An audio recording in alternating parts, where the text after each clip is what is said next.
Students, कैसे हैं आप सब लोग? आई होप आप सब बहुत अच्छे हैं, बहुत अच्छे से वर्क कर रहे हैं, सारी चीज़ों को अच्छे से देख पा रहे हैं। तो आज एक हमारे पास टॉपिक है, दैट इज डाटा हैंडलिंग। आप लोगों ने इसके बारे में पहले भी सुना होगा। ये जो टॉपिक होता है ये थोड़ा सा हमारा इंफॉर्मेशन को रिप्रेजेंट करने का एक तरीका होता है। जस्ट लाइक आपकी क्लास में जितने बच्चे हैं उनकी हाइट्स, मार्क्स एंड आप लगा सकते हैं कि कौन स्टूडेंट किस स्पोर्ट्स में अच्छा है। तो ऐसी सारी चीज़ों को अगर हम एक टेबल का फॉर्मेट बना के दे दें तो वो क्या करता है, बहुत हेल्प करता है। ठीक है, अब जैसे बड़ी बड़ी कंपनीज होती हैं तो कौन सी कंपनी ग्रो कर रही है, कौन सी कंपनी नीचे जा रही है, तो ये सारी बातें भी हमें कहाँ से पता चलती हैं? डाटा हैंडलिंग से, क्योंकि पर्टिकुलर इन्फॉर्मेशन एक अच्छे तरीके से अरेंज करके हमें प्रोवाइड करी जाती है। तो चलिए इसे सीखते हैं, ये करा कैसे जाता है। ठीक है, तो चलिए, तो सबसे पहले आता है हमारे पास डाटा हैंडलिंग। तो इसमें आता है रिप्रेजेंटेटिव वैल्यूज। ठीक है, अब देखिए जैसे ये आपको दिखाई दे रहा है, यहाँ पे हमने एक टेबल बनाई है एंड हमने देखा कि यहाँ पे ग्रीन कलर है। ये कितने नंबर ऑफ स्मार्टीज हैं जिनको हमने ग्रीन कलर दिया है, तो ये कितने को दिया है हमने? 7 को। क्योंकि अगर एक कलर दे रहे हैं तो उसका मतलब क्या है, हमारे पास कितने स्मार्टीज हैं? 2। ठीक है, अब ये हाफ है तो ये कितना हो गया? 7। अब ऑरेंज कितने हो गए? 1 2 3 4, तो हमारे पास कितने हो गए? 8 स्मार्टीज हो गए। तो कुल मिला के ये भी क्या है, एक रिप्रेजेंटेशन करने का तरीका है जिसको हम यहाँ पर देख रहे हैं। चलिए उसके बाद देखते हैं हमारे पास, चलिए उसके बाद हमारे पास आता है इंफॉर्मेशन। देखिए इंफॉर्मेशन की जो हमने बात करी थी, information which is in the form of numbers और word that help in taking decisions और drawing conclusion is called data. अगर आपके पास कोई भी एक ऐसा पैराग्राफ है, इसमें वैल्यूज लिखी हुई है या फिर कुछ वर्ड्स लिखे हुए हैं, आप उससे क्या कुछ भी कंक्लूड कर सकते हो। ठीक है, जस्ट लाइक हमारी आज की इकोनॉमिक कंडीशन अच्छी है बुरी है, वो आप एक पर्टिकुलर न्यूज़ में देखते हैं तो उससे आप कंक्लूड कर पाते हैं कि हाँ अच्छा चल रहा है। तो इसलिए हम यहाँ पे क्या बोलते हैं कि उसको, वो जो हमें इंफॉर्मेशन दे रहा है वो क्या हमारा डाटा है। ठीक है, अब जैसे हमारे पास बैट्समैन होते हैं, ठीक है, सबसे अच्छा बैट्समैन कौन है, ठीक है, कौन पहले था। ठीक है, तो अगर मैं बात करूँ तो मेरा जो फेवरेट थे वो धोनी सर थे। ठीक है, तो आपके फेवरेट शायद विराट हो, रोहित सर हो, तो उसमें कुछ भी हो सकता है। तो उनके स्कोर को ही देख के तो हम देख रहे हैं। ठीक है, तो चलिए, जितनी भी न्यूमेरिकल एंट्रीज होती हैं डाटा की, उनको हम क्या करते हैं? ऑब्जर्व करते हैं, जिसको हम क्या बोलते हैं? ऑब्जर्वेशंस। अब हम इनको यहाँ पर आ जाते हैं। तो सबसे पहले एक है कि हम ये जो वैल्यूज निकालते हैं, ठीक है, डाटा में से, तो सबसे पहले आता है अरिथमेटिक मीन। अब क्या होता है, इसमें हम एक एवरेज लेते हैं कि अगर देखिए हमारे पहले इतना ऊपर था कोई भी चीज है ना, वो नीचे आ गई है, तो इनका बीच का एक वैल्यू होती है, इसको हम बोलते हैं एवरेज। मान लीजिए आपकी क्लास में 10 स्टूडेंट्स हैं, सबके मार्क्स अलग अलग आए हैं, तो मैं देखने होता हूँ अगर ऑन एन एवरेज निकाला जाए तो सब बच्चों के अप्रोक्सीमेटली कितने मार्क्स आए होंगे। किसी को हो सकता है 90 आए, किसी को 80, 85, 72। तो हम एक वैल्यू कर सकते हैं इस क्लास का एवरेज कितना है, कि क्लास में मिनिमम बच्चे इतना तो स्कोर कर ही रहे हैं। ठीक है, मिड में। ठीक है, तो उसको बोलते हैं मीन। ठीक है, मीन निकाल फॉर्मूला होता है sum of all observations upon number of observations. Clear? अब उसके बाद क्या है कि हमारे पास क्या है, the arithmetic means always lies between the highest and the lowest observation. तो जब भी हम कोई भी चीज देखते हैं तो उसमें एक हाईएस्ट वैल्यू होगी, ऑब्वियस सी बात है, एक लोएस्ट वैल्यू होगी, तो उन दोनों के बीच में जो लाई करता है, ठीक है, वो हमारा क्या होता है? मीन। ठीक है,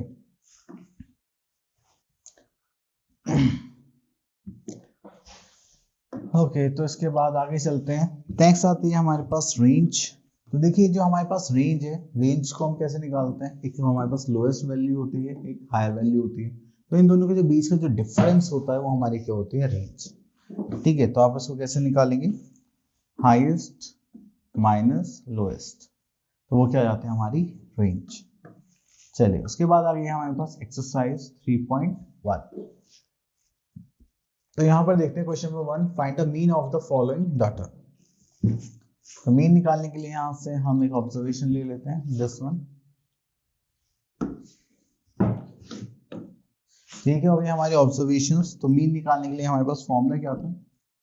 मीन इक्वल्स टू, यहाँ पे हम क्या देखेंगे? Sum of observations. Okay, this is sum of observations then upon number of observations. Okay, so next thing we are having 40 plus 30 plus 30 plus 0 plus 26 plus 60। ठीक है, चलिए उसके बाद हमने नंबर ऑफ ऑब्जर्वेशन काउंट करने 1 2 3 4 5 6, तो ये कितने हो गए 6। ठीक है, अब आप इनको ऐड करेंगे तो कितना आ जाएगा 100 186। This is 186 divide by 6।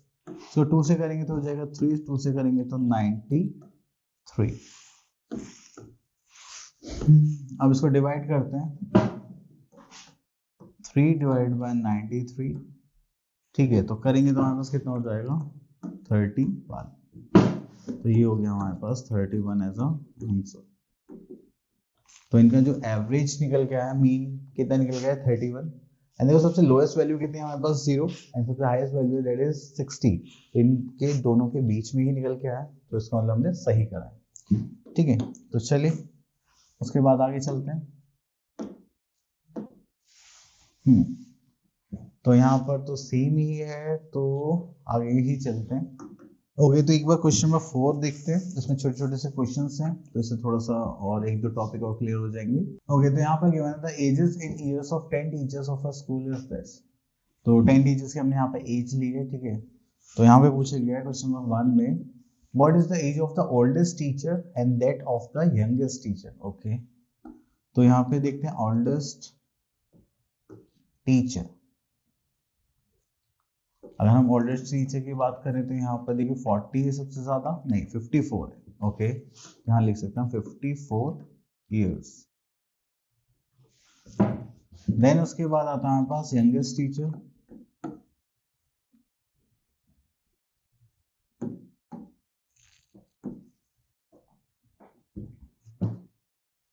अभी जो यंगेस्ट टीचर है, सबसे छोटी एज की टीचर मुझे आई थिंक 26 लग रहा है, और कोई है क्या, नहीं 23 है। तो हम यहाँ पे लिख सकते हैं 23 इयर्स।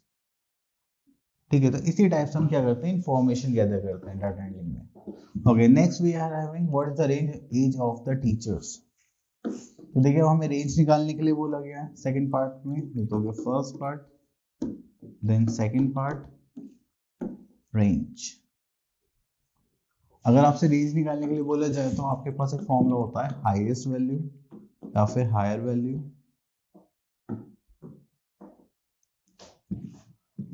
Minus lower value. ठीक है, तो हायर वैल्यू हमारे पास कितना था, that is 54 years, and lower value है हमारे पास 23 इयर्स। इसको माइनस करेंगे तो हमारे पास कितना आ जाएगा, that is 4 minus 3 is 1 and 5 minus 2 is 31। तो ये आ गई हमारी रेंज 31 इयर्स।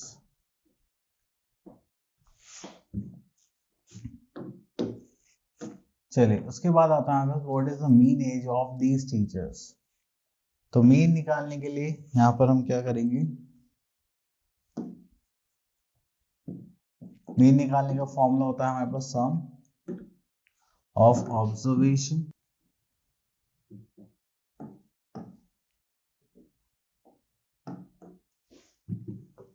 upon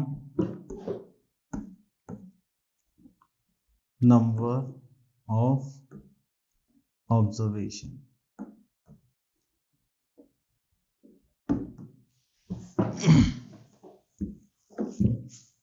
ठीक है, अगर हम यहाँ पे ऑब्जर्वेशंस कैलकुलेट करें, ठीक है, तो यहाँ पर सॉरी, हाँ, तो यहाँ पे हमारे पास, मैं यहाँ पे लिख लेता हूँ हमारे जो ऑब्जर्वेशंस हैं, that is 32 plus 41 plus 28 plus 54 plus 35 plus 26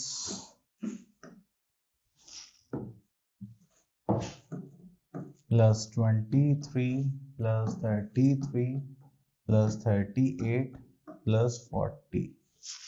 ठीक है, उसके बाद यहाँ से डिवाइड करेंगे। तो चलिए नंबर ऑफ ऑब्जर्वेशंस कितने हैं हमारे पास 10। तो चलिए आपको इन सब का सम करके बताना है, चलो जल्दी से करके बताओ। तो मैं यहाँ से फॉर्म से कर लेता हूँ एक बार, थोड़ा जल्दी हो जाएगा। This is 32 plus 41 plus 28 plus 54 plus 35 plus 26 plus 23 33 38 and 40। तो ये हो गया हमारे पास 350। तो इनका सम कितना आ गया हमारे पास 350 एंड डिवाइड बाय 10 करेंगे तो 0 कैंसिल आउट। तो इनका एवरेज एज आ गया टीचर्स का, दैट इज 35 इयर्स। ठीक है, चलिए तो यहाँ पर हमने ये सब कर लिया। चलिए तो और देखते हैं यहाँ पर।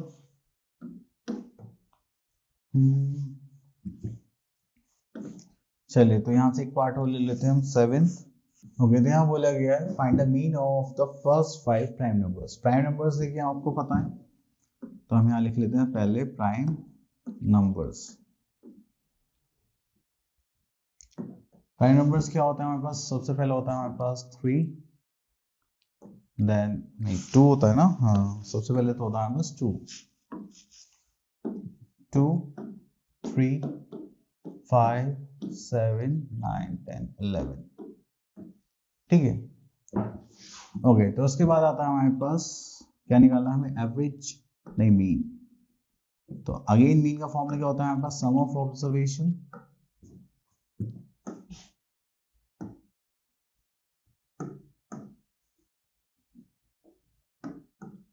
Upon number of observation. तो अगर हम सम ऑफ ऑब्जर्वेशन देखें तो हमारे पास क्या आ जाएगा? 2 + 3 + 5 + 7 + 11 एंड ये कितने हो गए? 5। तो उसको करेंगे तो हमारे पास कितना आ जाएगा? 5 10 10 + 11 21 28 डिवाइड बाय 5। ठीक है, तो इसको सॉल्व करेंगे तो हम ऊपर नीचे 2 से मल्टीप्लाई करें तो चलो कितना 40 56, तो ये हो जाएगा 5.6। ठीक है, अगर आप इसको डिवाइड करेंगे तो। ठीक है, चलिए तो ये हो गया हमारे पास मीन।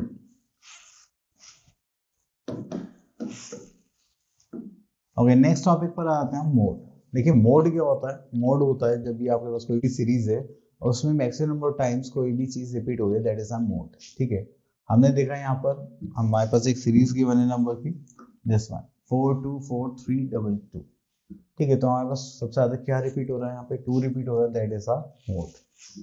ठीक है, चलिए इतना करने के बाद फिर आगे चलते हैं। तो यहाँ पर देखिए सबसे ज्यादा यहाँ पर बोला गया है मोड ऑफ लार्ज डाटा। अगर हमारे पास ज़्यादा नंबर्स होते हैं तो हम उसे क्या बनाते हैं? एक टेली मार्क्स टेबल बनाएंगे जस्ट लाइक दिस। यहाँ पे लिखेंगे हमारे पास जो भी आइटम्स हैं, then tally marks, then frequency. ठीक है, तो जिसकी मैक्सिमम फ्रीक्वेंसी होगी वही क्या होगा? हमारा मोड होगा। तो हमने यहाँ पे देखा 2 की फ्रीक्वेंसी कितनी है? 14, ये सबसे ज़्यादा है, तो यही क्या हो गया? हमारा मोड। ठीक है, देन आता है हमारे पास मीडियन। तो मीडियन का जो पॉइंट होता है वो होता है मिड वैल्यू। अगर कोई भी सीरीज है, कोई भी एक लाइन है, उसमें जो एकदम सेंटर में जो वैल्यू होगी उसको हम क्या बोलते हैं? मीडियन बोलते हैं। ठीक है, तो चलिए इसको निकालने के तरीके देखते हैं हमारे पास। अगर आप यहाँ पर देखेंगे तो यहाँ पर क्या है? The median of a set of data values in the middle value of the data. तो यहाँ पे मिडल वैल्यू निकालनी है, तो उसको करने के लिए value of the data set when it has been arranged in ascending order, that is from the smallest value to the highest value. तो हमें सबसे पहले डाटा को कितना अरेंज करना होगा? Ascending order, smallest to highest value में। Then उसके बाद जो हमारे पास मिड वैल्यू होगी उसको हम क्या मान लेंगे? अपना मीडियन। ठीक है, अगर हमारे मिड में 2 वैल्यूज आती है, जैसे मान लीजिए यहाँ पर हमने देखा तो 4th and 5th value mid में आई है, तो हम उसको क्या करेंगे? 2 से डिवाइड कर देंगे। ठीक है, चलिए तो यहाँ पे क्वेश्चन नंबर 1 देखते हैं। Find the median of the following numbers. तो मीडियन निकालने के लिए चलो इसको थोड़ा ऊपर कर लेते हैं। हाँ, मीडियन निकालने के लिए हमको इसको किसमें करना पड़ेगा? सीक्वेंस में करना पड़ेगा, just like 1 then 3 then 4 then 5 2 times है, देन 6 3 and 3 6 3 and 3 6 and 7। तो क्या रह गया? अच्छा 3 2 टाइम्स है, ओके, तो 1 को यहाँ कर देते हैं, ये हो गया। चलिए अब यहाँ पे मिड वैल्यू आपको दिखाई दे रही है, क्योंकि मीडियन निकालना है, तो 3 हमने इधर से छोड़ दिया, 3 इधर से छोड़ दिया, बचा क्या 4। तो 4 क्या हो गया हमारा मीडियन। क्लियर। चलिए उसके बाद बोला गया मोड। अगर आप मोड देखिए तो सबसे मैक्सिमम टाइम्स हम बस क्या रिपीट होता है, 2 3 टाइम्स हो रहा है, देन 5 भी 3 टाइम्स हो रहा है। तो यहाँ पे मोड क्या हो गया हमारा, मोड हो जाएगा 2 एंड 5। क्लियर। चलिए आगे देखते हैं इसमें।